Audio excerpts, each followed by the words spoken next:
oxidation of alcohols. What's the meaning of oxidation of alcohols? What are the reagents by means of this it can be caused? And what is meant by the controlled oxidation and uncontrolled oxidation? Then given any question to you, whether in any exam, inshallah you will be able to do that. So let's begin with oxidation of alcohols. Now see, we already know that we have already discussed the reduction. And in reduction we know that a substance, a carbonyl group gets reduced by the addition of hydrogen, in which one of the hydrogen, you know that one comes from the lithium aluminum hydride and another comes from the water. Similarly, in case of sodium borohydride, the same thing happens. Now one thing is there, we say a reduction is actually addition of hydrogen, but we define oxidation reverse as the reduction. We say it's simply removal of hydrogen. Let's take an example that how we can actually we can say that actually a molecule has undergone the phenomena of oxidation. For that I will take a simple alcohol of the type. Let us suppose I have a molecule of this type. If I have a molecule of this type and placing hydrogens here, it becomes ethanol. It's also called as the drinking alcohol. Now today we will discuss the impacts of this also, what it actually causes, what are the different enzymes and all that. I will be also discussing this in detail. तो यहां पे देखिए क्या होता है, अगर आपका ये हाइड्रोजन और ये हाइड्रोजन एक मॉलिक्यूल से निकलता है, इस वाले हाइड्रोजन को हम बोलते हैं अल्फा हाइड्रोजन, ठीक है। तो अगर ये वाला हाइड्रोजन यानी अल्फा कार्बन को जो अटैच्ड हाइड्रोजन होगा, जो फंक्शनल ग्रुप वाले कार्बन को अटैच्ड होगा, अगर ये हाइड्रोजन यहां से निकलता है, यानी अगर हम यहां से -H2 लिखेंगे, तो आपको जो मॉलिक्यूल है वो बनेगा CH3 C double bond OH, ठीक है। अब उसके बाद अगर आप देखोगे यहां पे एक और अल्फा हाइड्रोजन है, एक और पॉसिबिलिटी यह है कि यहां से ऑक्सीडाइजिंग एजेंट यूज करके वहां से हम नेसेंट ऑक्सीजन जनरेट कर सकते हैं और वो नेसेंट ऑक्सीजन यहां पे अटैक कर सकता है और विद रिजल्ट आपको CH3 C double bond OH बन सकता है, यानी आपको एसिटिक एसिड मिल सकता है। यानी हमारे पास अल्कोहल था, पहले ये एसिटाल्डिहाइड में कन्वर्ट हो गया, उसके बाद एसिटिक एसिड बन गया। पहले वाले स्टेप में हाइड्रोजन का रिमूवल हो गया, दूसरे वाले स्टेप में एडिशन ऑफ हाइड्रोजन हो गया। तो अगर ऐसा होता है, we see that the molecule is actually getting oxidized. लेकिन अगर हम एक पर्टिकुलर अल्कोहल को अल्डिहाइड स्टेट तक लेते हैं, यानी 2 हाइड्रोजन्स रिमूव करके हम अल्डिहाइड बना सकते हैं या कीटोन बनाएंगे, तो उस टाइम पे हम इसको बोलते हैं, we say this phenomena as controlled oxidation. We say it's called as controlled oxidation. लेकिन अगर सेम मॉलिक्यूल यहां अल्डिहाइड बना और उसके बाद एसिटिक एसिड यानी कार्बोक्सिलिक एसिड में कन्वर्ट होता है, तो इसको हम बोलते हैं, it's called as uncontrolled oxidation. It's called as uncontrolled oxidation. लेकिन ये याद रखें, फर्दर हम इसको कन्वर्ट कर सकते हैं पर एसिड्स में। यहां पे एक और ऑक्सीजन का एडिशन हो सकता है इस बॉन्ड में, OH बॉन्ड में। लेकिन ऐसे मॉलिक्यूल्स जहां पे हमें पर एसिड्स ऑब्टेन होते हैं, वो मॉलिक्यूल्स अनस्टेबल होते हैं। इसलिए जब हम ऑक्सीडेशन अल्कोहल्स के करते हैं, चाहे हम कंट्रोल्ड ऑक्सीडेशन से करेंगे या अनकंट्रोल्ड ऑक्सीडेशन मेथड से करेंगे, तो इन दोनों केस में या तो अल्डिहाइड या कीटोन बनेगा या हमारे पास कार्बोक्सिलिक एसिड बनेगा। लेकिन ये याद रखें, अगर आपको अल्डिहाइड ऑब्टेन होता है किसी भी मीडियम में, तो बहुत मुश्किल है, ये इजीली कन्वर्ट होता है कार्बोक्सिलिक एसिड में, जो कि काफी ज्यादा इसका फॉर्मेशन हो सकता है। तो हम एक चीज ऐसा भी कर सकते हैं कि जो ही अल्डिहाइड आपका बना, तो इसको हम डिस्टिलेशन से, क्योंकि इस और इसमें बॉइलिंग पॉइंट का डिफरेंस है, तो इसको हम इजीली डिस्टिलेट कर सकते हैं, यानी इजीली हम इसको सेपरेट करेंगे। लेकिन अगर ये कुछ टाइम तक रहा, तो कुछ सर्टेन ऑक्सीडाइजिंग एजेंट्स जो कि स्ट्रांग होते हैं वो इसको इजीली कार्बोक्सिलिक एसिड्स में कन्वर्ट कर सकते हैं। तो हमारे पास दो तरह के ऑक्सीडेशन मेथड्स हैं फॉर द अल्कोहल्स स्पेशली। एक है कि जिसमें हम अल्डिहाइड या कीटोन बना सकते हैं। अगर हमने अल्कोहल्स को, चाहे वो प्राइमरी है या सेकेंडरी है, अगर हमने इनको अल्डिहाइड या कीटोन में कन्वर्ट किया तो इसको हम बोलेंगे कंट्रोल्ड ऑक्सीडेशन, यानी जिससे हम preparation of aldehydes and ketones जो हमें पढ़ना है आगे, उसमें ये इंक्लूडेड रहेगा। और दूसरी बात, अगर हमने एक पर्टिकुलर अल्कोहल को अल्डिहाइड या कीटोन बनाया, लेकिन जो ही अल्डिहाइड और कीटोन बनता है उसके बाद ये डायरेक्टली कन्वर्ट हो जाएगा कार्बोक्सिलिक एसिड या पर एसिड में। In majority of the cases it gets converted to carboxylic acid. ठीक है, तो अगर ऐसा होता है तो उस टाइम पे इसको हम बोलते हैं अनकंट्रोल्ड ऑक्सीडेशन मेथड। ना देयर आर रिएजेंट्स जिससे हम काज कर सकते हैं controlled oxidation and uncontrolled, and it also depends upon the temperature, it also depends upon the pH, it depends upon the type of the substrate, it also depends upon the type of the reagent। ये बहुत सारी चीजों पर depend करता है। लेकिन फिलहाल के लिए हम इसको सीखने की कोशिश करेंगे कि किस किस मेथड से हम कंट्रोल्ड ऑक्सीडेशन कर सकते हैं और किस किस मेथड से हम अनकंट्रोल्ड ऑक्सीडेशन कर सकते हैं। Let us have the first one is that we will try to discuss the uncontrolled oxidation, and then we will try to know what's the cause behind this. So I will be having first uncontrolled oxidation। uncontrolled का मतलब जनाब आपको पता है, uncontrolled का मतलब है कि आपने एक पर्टिकुलर uncontrolled oxidation, और दूसरा हमारे पास है what is called as controlled oxidation। this is controlled oxidation। अब पहली बात याद रखें, हमारे पास कौन कौन सा रिएजेंट है जो अनकंट्रोल्ड ऑक्सीडेशन काज कर सकता है। पहला हमारे पास रिएजेंट है जिसको हम बोलते हैं KMnO4 यूज्ड इन H2SO4, यानी एसिडिक कंडीशंस में हम इसको यूज कर सकते हैं या बेसिक कंडीशंस में हम इसको यूज कर सकते हैं। अगर आपने अल्कोहल पे, एक पर्टिकुलर अल्कोहल पे KMnO4 in presence of H2SO4 या अल्कलाइन मीडियम या इवन न्यूट्रल मीडियम में भी यूज किया तो ये अनकंट्रोल्ड ऑक्सीडेशन करेगा, यानी एक पर्टिकुलर अल्कोहल जो है वो कार्बोक्सिलिक एसिड में कन्वर्ट होगा। दूसरी बात अगर हम देखेंगे, हमारे पास एक और रिएजेंट है जिसका नाम है what is called as K2Cr2O7 that is placed in H2SO4, यानी एसिडिक कंडीशंस में अगर हमने यूज किया तो this is also uncontrolled oxidation in acidic conditions, this also causes uncontrolled oxidation. एक और हमारे पास है that's called as HNO3। HNO3 will act as an acid as well as oxidizing agent, क्योंकि अगर आप नाइट्रोजन को देखोगे तो +5 ऑक्सीडेशन स्टेट में है, यानी हाईएस्ट पॉसिबल ऑक्सीडेशन स्टेट में है, यानी as if it has lost its 5 outermost electrons.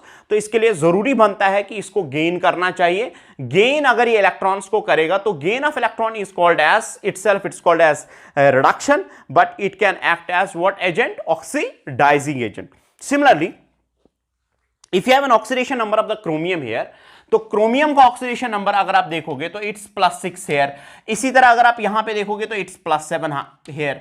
तो अगर आप यहां पे देखोगे, चाहे हमारे पास मेटल या नॉन मेटल है, जो मेटल या नॉन मेटल अगर ये हाईएस्ट पॉसिबल ऑक्सीडेशन स्टेट में है तो it can act as oxidizing agent, and all the 3 reagents they cause uncontrolled oxidation, and we will also discuss that what's the reason to have the uncontrolled oxidation reaction, ये क्यों cause करते हैं। तो तीनों reagents they will be causing uncontrolled oxidation। one is called as controlled oxidation, and controlled oxidation can be carried by following reagents। reagent number first is, if you have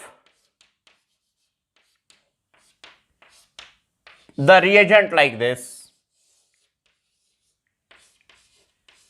This is called as dipyridine chromate. This is called as dipyridine, and it is also called as Colon's reagent. This is called as Colon's reagent. The next one is, if you use pyridine,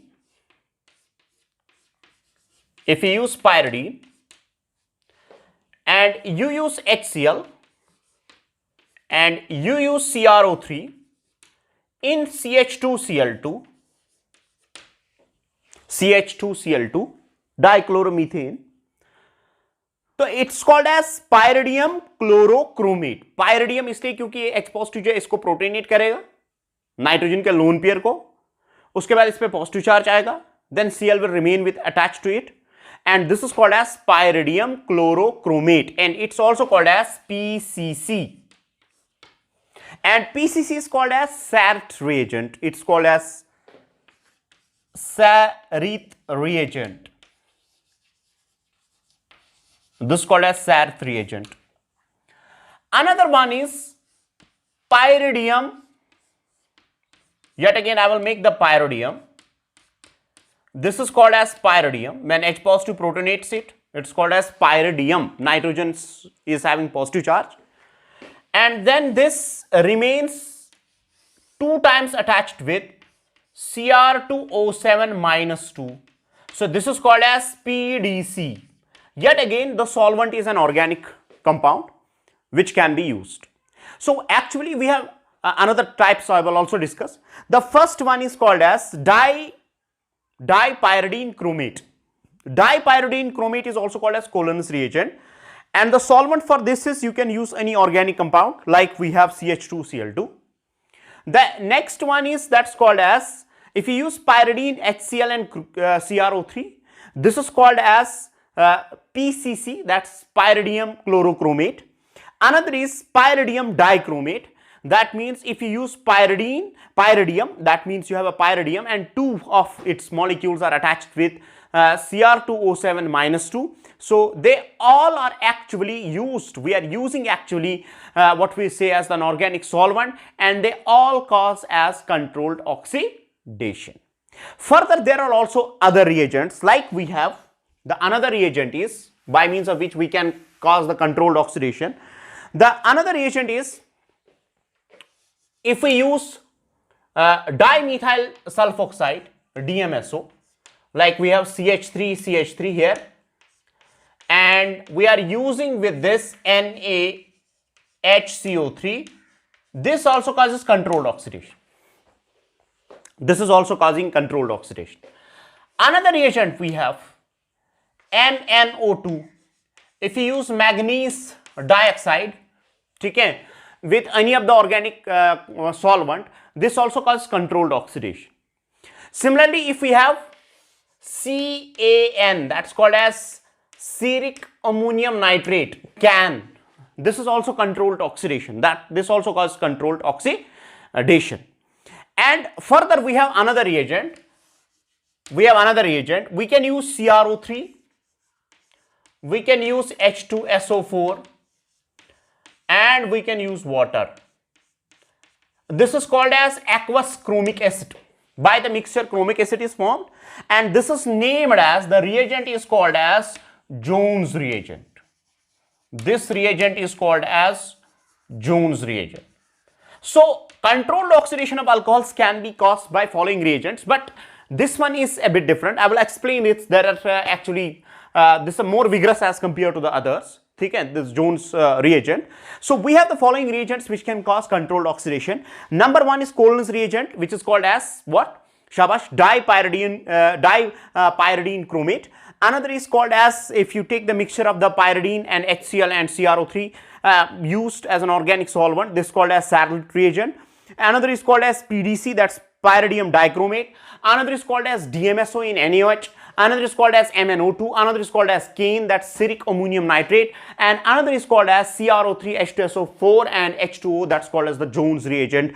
All these reagents are actually causing controlled oxidation, and they are converting alcohols to aldehydes. ठीक है, they are causing them to the what we say as aldehyde state only. And what's the reason? We will try to find out. First we have the uncontrolled oxidation of alcohols, then we will have the controlled oxidation of alcohols. इसके बगैर कुछ और भी reagents हैं, जैसे कि oxidation of alcohols by using copper, that's also controlled oxidation. There is one more that's called as Ag2O, that's also controlled oxidation. लेकिन हम इस चीज को अंडरस्टैंड करने की कोशिश करेंगे कि ऐसा क्यों है. Why the certain substance are behaving as uncontrolled oxidation, why certain are behaving as controlled oxidation, depending upon the type of the substrate and all that. Let us discuss first uncontrolled oxidation of alcohols. So we have the first one, that is uncontrolled oxidation of alcohols. So what's meant by uncontrolled oxidation? ये देख लीजिए. अगर आपने ऐसा किया, let's suppose we have first uncontrolled.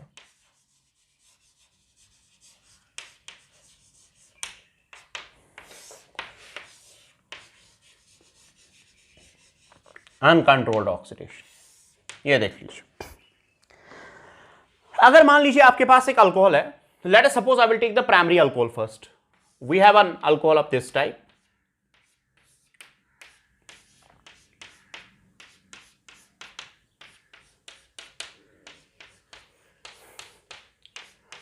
और इसको आपने ऐड किया, you are adding this alcohol as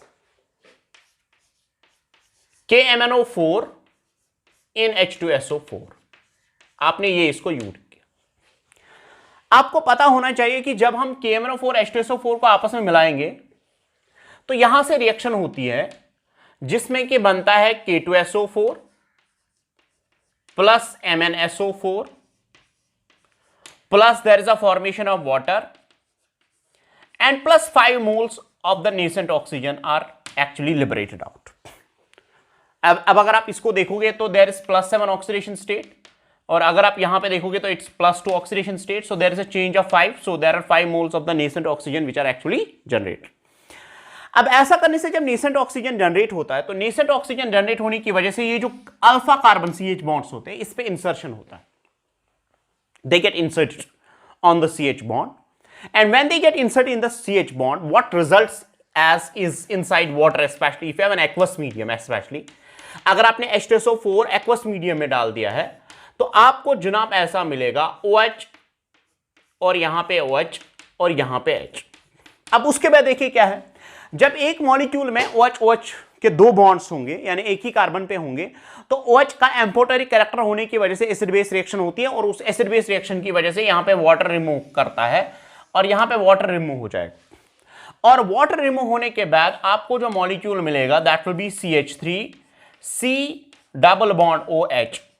अब उसके बाद देखिए क्या होता है. उसके बाद अगर आप रियल सेंस में देखोगे तो हमारे पास अल्डिहाइड्स बनते हैं. अल्डिहाइड्स जो होते हैं वो काफी ज्यादा रिएक्टिव मॉलिक्यूल्स होते हैं, और इन स्पेशली एक्वस मीडियम, जहां जहां पे आप एक्वस मीडियम का यूज करेंगे यानी इन प्रेजेंस ऑफ वाटर अगर आप ऑक्सीडेशन कर रहे हैं तो वहां पे क्या होता है कि ये अल्डिहाइड जो है ये असल में डाइहाइड्रेट बनाता है, यानी इस पे अटैक ऑफ वाटर होता है और वो डाइहाइड्रेट फिर से ऑक्सीडाइज होके कार्बोक्सिलिक एसिड बनाता है. तो मैं उस चीज को सिंपली ऐसे भी दिखा सकता हूं. यहां पे ऑक्सीजन है तो ये ऑक्सीजन यहां पे अटैक करेगा और आपको CH3 C double bond OH बनेगा, यानी आपको carboxylic acid as a product मिलेगा. So you are getting carboxylic acid as a product, and this is what is called as uncontrolled oxidation. But try to understand this is that what happens, this mainly the reaction proceeds to the carboxylic acid state when there is what is called as we say dihydrate formation in case of aldehydes in presence of the aqueous medium.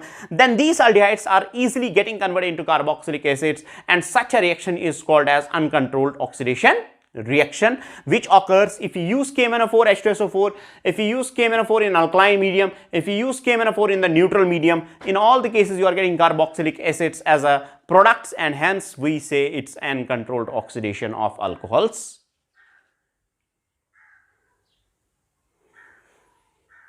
The next important point is that if you have, let us suppose,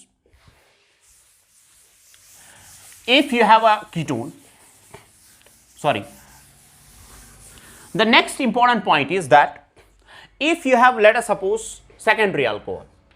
Now if you have a secondary alcohol of the type CH3, यहां से भी इसको CH3 और यहां से आपको H अगर मान लीजिए है, अगर आपने इसको ट्रीट किया KMnO4 के साथ, now if you are treating this KMnO4 in presence of H2SO4, the same thing happens. What happens is there are 5 nascent oxygens, which are 5 moles of the nascent oxygens which are generated, and because of that this attacks here on this bond, oxygen gets inserted and you are getting actually the dihydrate of the type CH3C OH आपको मिलता है और यहाँ पे आपको CH3 मिलता है। उसके बाद एसिड बेस रिएक्शन होके यहाँ से वाटर रिमूव करेगा और उसके बाद आपको प्रोडक्ट जो है यहाँ पे CH3C double bond O CH3 यानी आपको कीटोन मिलेगा, plus you are getting water for the further oxidation. लेकिन अगर आप यहां पे देखेंगे, further oxidation of ketones is difficult to carry because you have at that time you have insert this oxygen in CC bond, so which is very difficult. So what happens is aldehydes obtained are getting easily converted into carboxylic acids, but the ketones are different oxidized. लेकिन यहां से इनको एक phenomena हो सकता है which is called as keto-enol tautomerism, और उस keto-enol tautomerism से यहां पे डबल बॉन्ड आ सकता है और डबल बॉन्ड को भी ये ऑक्सीडाइज करते हैं। जो अनकंट्रोल्ड ऑक्सीडेशन वाले रिएजेंट्स होते हैं, they can oxidize the molecule if it's containing double bond and triple bond as well. So this molecule can undergo keto-enol tautomerism and with the result there occurs actually the enol form. enol form की वजह से फिर further oxidation होके carboxylic acid बन सकता है।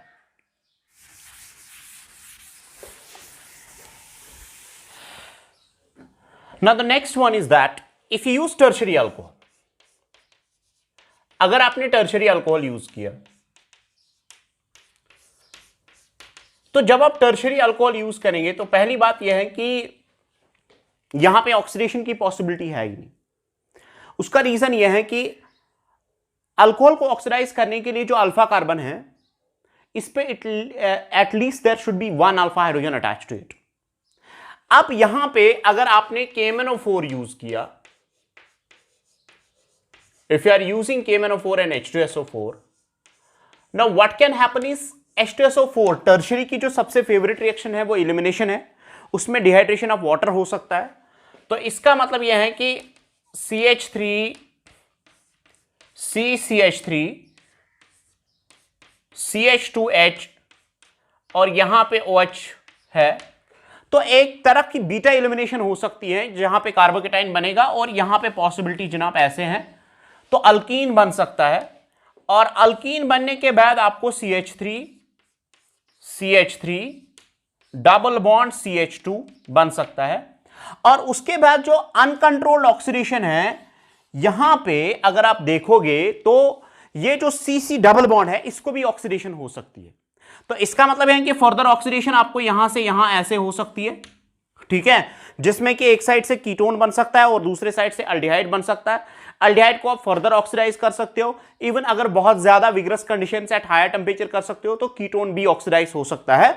तो इस केस में अगर आप देखोगे तो हमने ये देखा कि अगर आपके मॉलिक्यूल में कार्बन कार्बन डबल बॉन्ड है या ट्रिपल बॉन्ड है, तो अनकंट्रोल्ड ऑक्सीडेशन में ऐसा होता है कि कार्बन कार्बन डबल बॉन्ड हो या ट्रिपल बॉन्ड हो, they are also oxidized and lysis, oxidative oxidation जिसको हम ऑक्सीडेटिव क्लीवेज बोलते हैं, वो होता है और उसके बाद हमारे पास जो है प्रोडक्ट बनता है। तो इस तरह से टर्शरी जो है ये इसमें कन्वर्ट हो सकते हैं। नाउ द नेक्स्ट इज, अगर हमने मान लीजिए यूज किया K2Cr2O7, अगर हमने ऑक्सीडेशन पर्पस के लिए यूज किया, मान लीजिए मैंने यहां पे यूज किया CH3 COH H और H और मैंने यूज किया यहां पे K2Cr2O7 in presence of H2SO4। पहले हम यहां पे देखते हैं कि होगा क्या जब आप K2Cr2O7 जो कि एक ऑरेंज रेड कॉम्प्लेक्स है, in presence of water use करेंगे तो आपको यहां पे प्रोडक्ट मिलेगा K2SO4 आपको मिलेगा, आपको वाटर मिलेगा और आपको Cr2 SO4 होल थ्राइस मिलेगा। तो इसका मतलब यह है कि यहां पे जो ऑक्सीडेशन नंबर जो हो रहा है वो that's getting change from what is called as the +6 to +3। तो उसकी वजह से यहां पे 3 moles of nascent oxygen liberate हो जाएंगे और वो 3 मोल्स ऑफ नेसेंट ऑक्सीजन यहां पे अटैक करेंगे और अटैक करने के बाद जो है पहले स्टेज में आपको अल्डिहाइड मिलेगा, लेकिन दूसरे स्टेज में ये फर्दर ऑक्सीडाइज होके आपको जनाब यहां पे कीटोन बन या क्या बोलते हैं इसको, कार्बोक्सिलिक एसिड बन सकता है। So this will be removed as, so you will be getting product as CH3C double bond OH and further it will get reduced to carboxylic acids। ठीक है, लेकिन यहां पे अगर आप देखेंगे इस टेक्निक को यूज किया गया है एज अ ब्रेथ एनालिसिस। अगर आप ब्रेथ एनालिसिस एक टेक्निक है जो कि ट्रैफिक पुलिस वाले अमेरिका या फॉरेन कंट्रीज में यूज करते हैं। उसमें देखिए क्या होता है, हमारे पास जो ब्रेथ एनालिसिस होती है, अगर कहीं पे भी कोई भी एक्सीडेंट होता है बाहर के मुल्कों में, तो अगर ये ड्रिंकिंग अल्कोहल से होता है, यानी अगर ये अल्कोहल की वजह से होता है, तो तब उनको जो पनिशमेंट मिलता है यानी सजा जो मिलती है वो डिफरेंट होती है। अगर आप कॉन्शियस होके किसी चीज को मान लीजिए वहां पे एक्सीडेंट करते हो तो उसकी सजा बाहर जो है वो डिफरेंट है। तो अब होता यहां यह है कि मान लीजिए अगर किसी एक जगह पे एक्सीडेंट होता है तो इमीडिएटली ट्रैफिक पुलिस वाले जो बाहर के फॉरेन कंट्रीज में रन करते हैं और उसके बाद उनके पास एक मीटर होता है, उस मीटर में उन्होंने डाला होता है K2Cr2O7 H2SO4। अब वहां पे जो बंदा होता है जिसने एक्सीडेंट किया होता है तो उसको वो बोलते हैं कि आप एक्सेल कीजिए। एक्सेल करने के बाद अगर उसने अल्कोहल लिया होगा तो अल्कोहल जो है ये ऑक्सीडाइज होके फाइनली कहां पे पहुंचेगा, यहां पे तो कार्बोक्सिलिक एसिड बनेगा। लेकिन अब अगर अल्कोहल ऑक्सीडाइज होता है तो K2Cr2O7 in presence of H2SO4 जो है ये रिड्यूस होके Cr2+3 बनाता है जो कि ग्रीन कलर होता है, और उस ग्रीन कलर होने की वजह से आपको पता चलता है कि द पर्सन हैज एक्चुअली इसने अल्कोहल लिया था, उसकी वजह से एक्सीडेंट हुआ है। फर्दर उसके बाद जो पनिशमेंट लगता है वो उसके क्वांटिटी पे भी लगता है, यानी उसने कितनी क्वांटिटी ली होगी, जिसको हम कलर चेंज से मेजर कर सकते हैं कि अगर हमारे पास जो इंटेंसिटी ऑफ द कलर जो है that directly gives you the concentration of the alcohol that you have already taken, तो उसकी वजह से फिर डिफरेंट जो आपको सजा मिलती है अगर आपने कम पिया है उससे ज्यादा पिया है। तो ये है, this is what is called as the breath analysis technique and the oxidation of what is called as alcohols which can be done by using K2Cr2O7 in presence of H2SO4। I'll give the actual reason जिससे आपको पता चलेगा कि कहां पे controlled oxidation हो सकती है और कहां पे अनकंट्रोल्ड। ठीक है, तो उससे आपको पता चलेगा कि what happens in this case.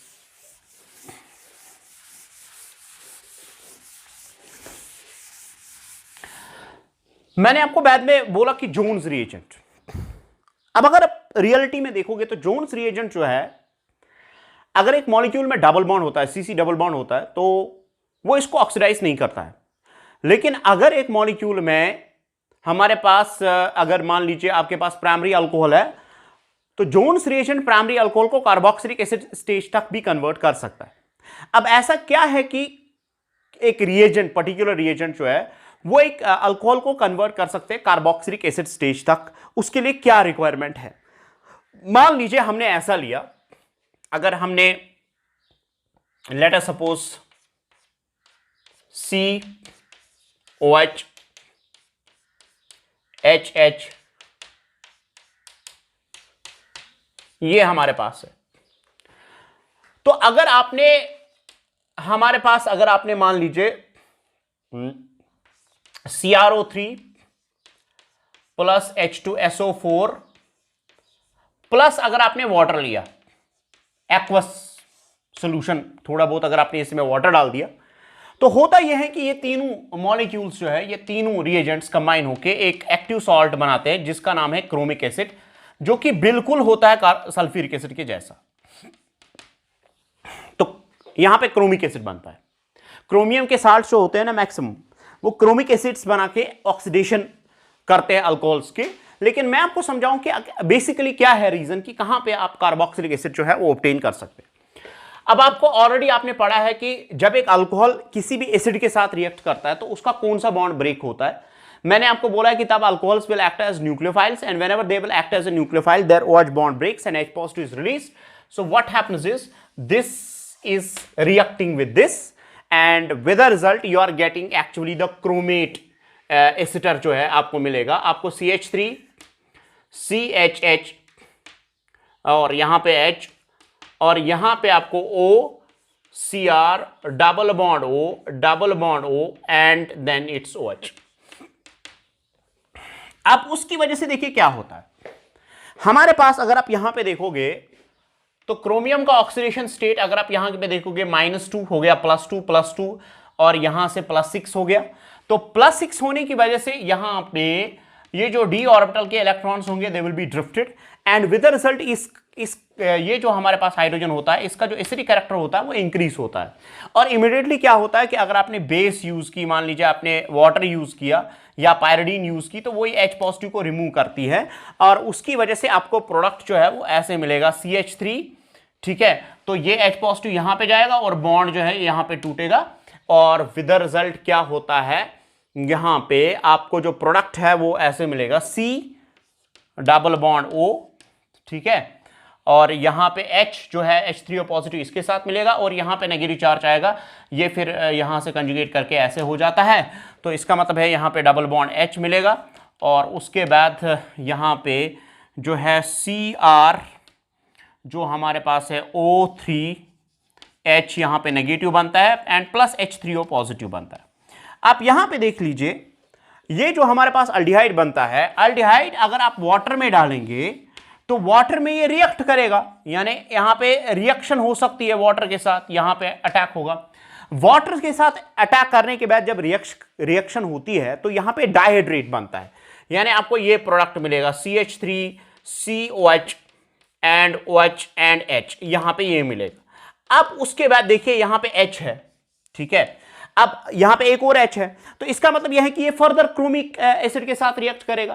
Chromic acid के साथ रिएक्ट करने के बाद स्टेप्स रिपीट हो जाएंगे, यानी यहां पे जो है वाटर निकलेगा या यहां पे वाटर निकलेगा। It is because of this dihydrate, जो यहां पे जो हमारे पास अल्डिहाइड्स का डाइहाइड्रेट बनता है इसकी ज्यादा टेंडेंसी रहती है to get oxidized and with the result once it gets oxidized by chromic acid, और जब ये ऑक्सीडाइज होके यहां से H पॉजिटिव निकलेगा, यानी एक H यहां से निकलेगा, एक H यहां से निकलेगा, यहां से डबल बॉन्ड आएगा यानी कार्बोक्सिलिक एसिड बनेगा और इसकी वजह से कार्बोक्सिलिक एसिड प्रोड्यूस होता है। यानी इसका मतलब यह है कि सबसे बड़ी प्रॉब्लम जो है हमारी वाटर है, यानी अगर आपने वाटर यूज नहीं किया तो डाइहाइड्रेट नहीं बनेगा, अगर डाइहाइड्रेट नहीं बनेगा तो अल्डिहाइड स्टेट तक ही इसका जो है ऑक्सीडेशन होगा। लेकिन अगर आपने वाटर को यूज किया उस टाइम पे डाइहाइड्रेट बनेगा। डाइहाइड्रेट के पास दो OH ग्रुप्स हैं, दोनों OH ग्रुप्स की टेंडेंसी रहती है क्रोमिक एसिड के साथ एक्टिंग एज ए न्यूक्लियोफाइल, ये रिएक्ट करेंगे और उसकी वजह से जो स्टेप्स हैं वो रिपीट हो जाएंगे, यानी यहां से H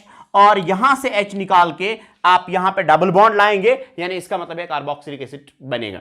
तो इसका मतलब सिंपल सेंस में यह है कि अगर आपको डाइहाइड्रेट फॉर्मेशन को यानी बनाना नहीं है तो आप वाटर यूज मत कीजिए, और अगर आप वाटर यूज नहीं करेंगे तो कंट्रोल्ड ऑक्सीडेशन होती है। और यही रीजन मैंने इससे पहले भी बोला था कि अगर आपने कोई भी क्रोमेट का साल्ट लिया, आप वहां पे बेस वाटर यूज नहीं करते, आप you are using actually the pyridine as a base to abstract this H positive, and with the result only controlled oxidation occurs. So any chromium salt which is used in an organic solvent can cause the controlled oxidation, while as if you are using water and if you are producing aldehyde especially, then uncontrolled oxidation occurs. And that अगर आपके पास ये molecule है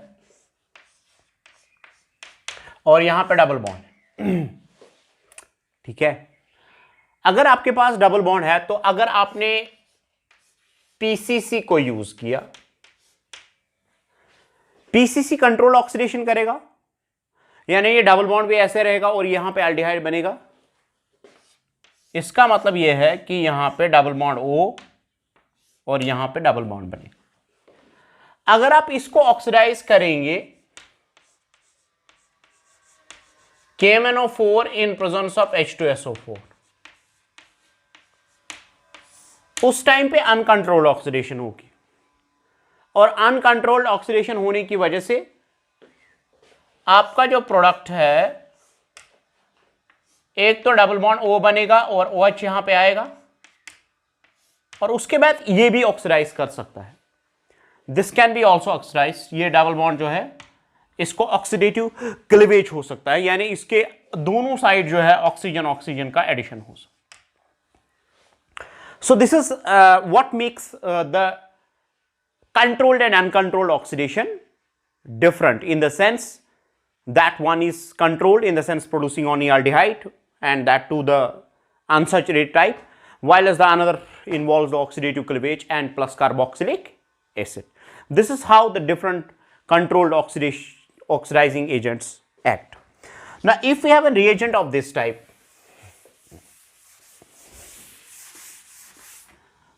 मान लीजिए अगर मेरे पास benzylic alcohol है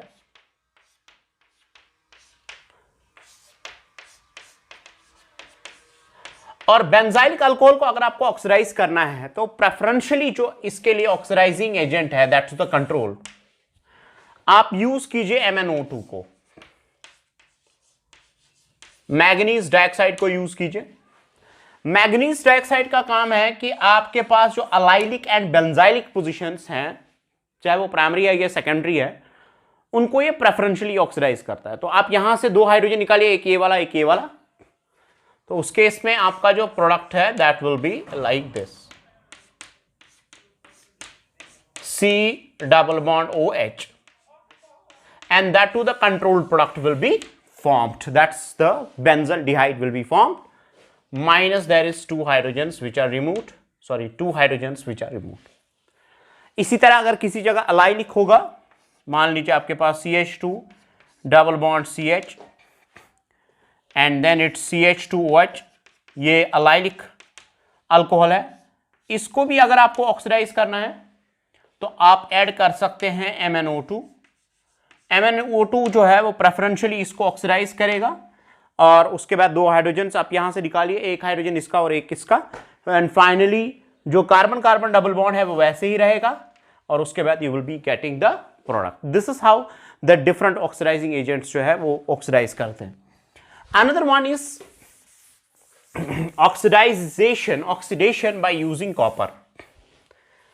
देखिए अगर आपके पास मान लीजिए प्राइमरी अल्कोहल है और यह आपके पास प्राइमरी अल्कोहल, और अगर आपने इसको हीट किया अप टू 300 केल्विन्स और इसको पास किया थ्रू कॉपर ट्यूब के, तो यहां पे ये फिर से देखा गया है कि ये और ये हाइड्रोजन जो है वो बाहर निकलेगा, -H2 यानी ऑक्सीडेशन होगी, और उसके बाद आपको प्रोडक्ट जो है वो CH3 C double bond OH बनेगा, यानी आपको अल्डिहाइड मिलेगा। इसी तरह अगर आपने सेकेंडरी अल्कोहल लिया जिसको आपको ऑक्सीडेशन करनी है,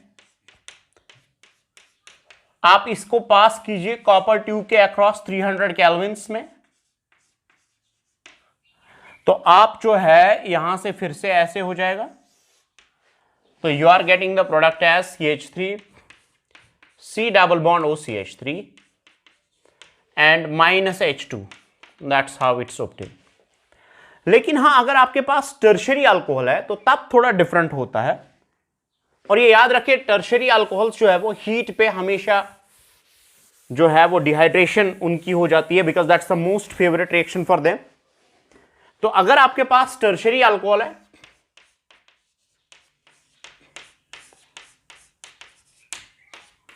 टर्शरी अल्कोहल के केस में